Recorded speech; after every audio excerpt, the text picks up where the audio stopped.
the superintendents out there are very grateful that we got this money, because clearly without the stimulus dollars, it would have been chaos in school systems around America. Now, having said that, there were two basically goals for these dollars. One was to stimulate the economy, and the other one was to bring about innovation and reform in education. We find that our superintendents are finding it very difficult to do the latter. The money has been used primarily to backfill budget deficits created at the local and state level. So after they've done that, they've had very little money left to engage in any kind of change or innovation or reform in their schools. So that's pretty much the bottom line of what we had found in terms of that survey.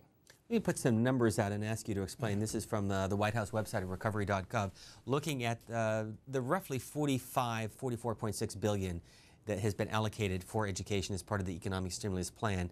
And in the K through 12, it's about 27.1 billion. And in the post-secondary, it's just about $17.5 billion. But again, going to your earlier point about money being used for infrastructure within these schools versus for personnel, can you break that down any further?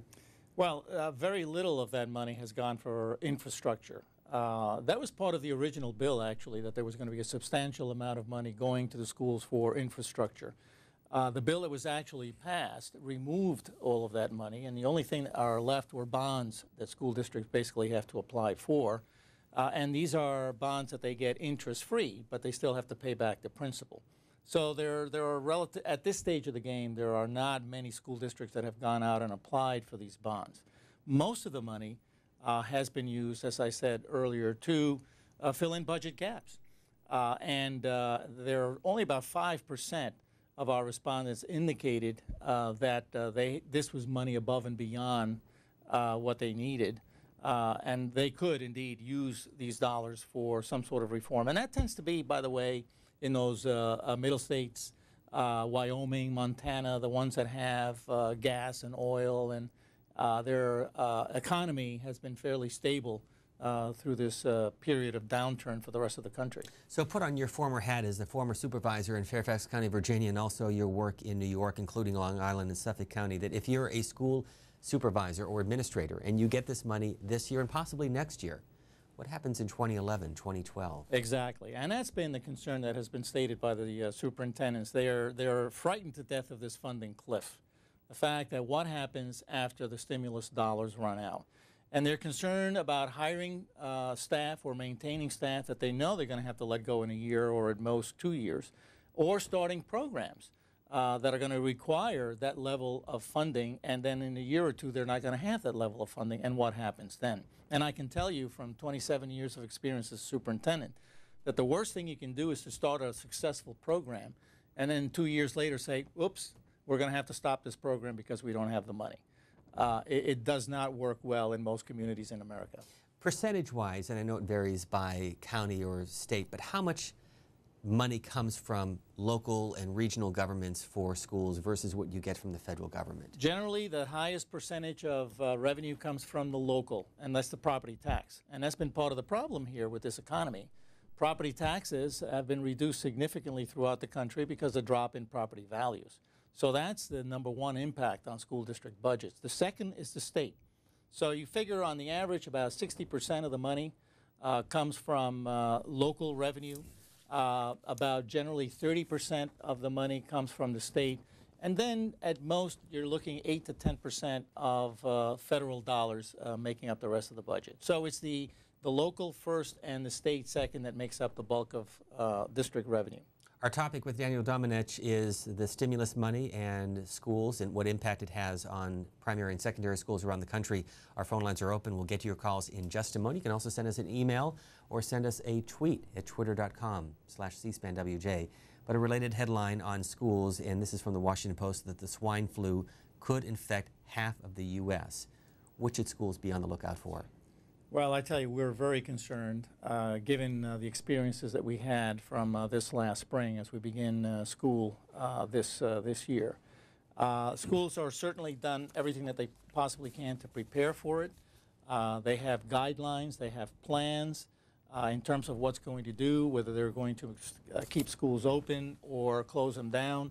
They've sent guidelines home to parents and students in terms of the measures that they need to take.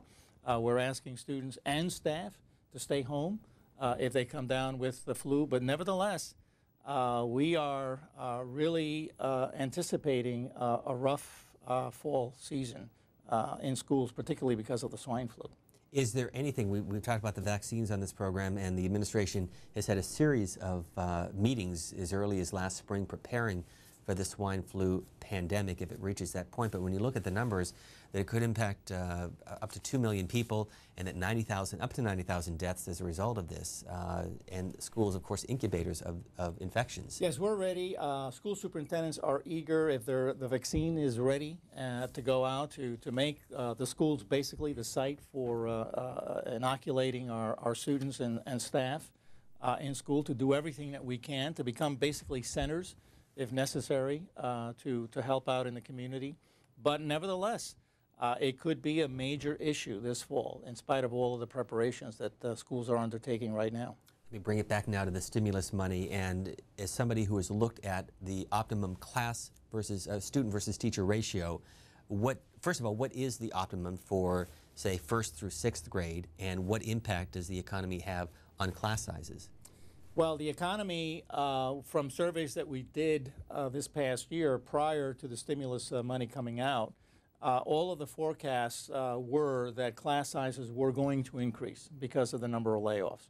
And that indeed is the case. I think we're going to see most school systems around the country opening up with larger class sizes. And larger being how big? The impact of class size, though, has to be taken in context. And it depends very much on the type of student that you have in a class. The rule of thumb, basically the rule of thumb, is that students that require more intervention and assistance from the teacher benefit from being in smaller class sizes. So what we tend to do, for example, in Fairfax County, where I used to be superintendent of schools there, is that we provide class sizes of about 15 for those situations where we have youngsters that need that kind of intervention. The average class size of 23 or 24 is fine for your average student. And there is a tendency in most school districts to place your higher achieving students in higher class sizes, because those students tend to be fairly independent and capable of doing a lot of work on their own. But generally, you talk about a class of 24 to 25 as being optimum system-wide, understanding that there's going to be a divergence in class size depending on the needs of the students. Our guest is Danielle Domenech, who is the Executive Director of the American Association of School Administrators. A new report out this morning on their website at aasa.org.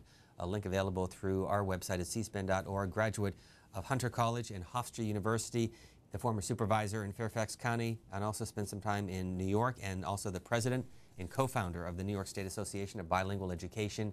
Jason is joining us from Brookshire, Texas. Good morning. Good morning. The question. Yes, I'm sorry. The question that I had was, are the administrators taking a serious pay cut so that they can actually put more money into what the school really needs and the children's needs are, or are they just operating at their same level that they have for the past few years?